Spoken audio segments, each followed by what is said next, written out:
সাহাবীরারে শুনো, হাশরের ময়দানটা এমন একটা ময়দান যেই ময়দানের মধ্যে কেউ কারো খোঁজ রাখবে না। সুবহানাল্লাহ কইতেন না?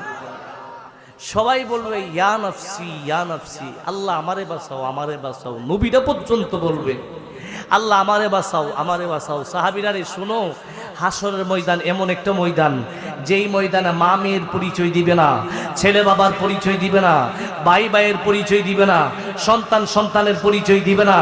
আমি মায়ের নবী তো উম্মতের কান্ডারি, আমি নবী তো চেয়ারের মধ্যে বসে থাকলে হবে না। আমি যদি চেয়ারে বসে থাকি আমার উম্মতের উপায় হবে কি? আমি নবী চেয়ারের মধ্যে বসবো না।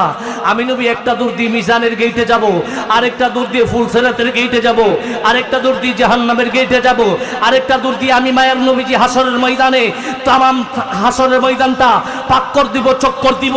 কোন দিক দিয়ে আমার আল্লাহ গুনাহগার উম্মতদেরকে জাহান্নামে নিয়ে যাচ্ছেন তাদেরকে ধরে ধরে এনে যারা আজকে ওই কুন্ডার জমিনের মধ্যে বসে গরমের ভিতরে প্যান্ডেল শুরু এর ভিতরে বইছে, আমি রাসূল রে ইয়া রাসূলুল্লাহ কয়ে ডাক দিছে, হেরারে তো হাশরের ময়দানে আমি একা ছাইরা দিতে পারি না।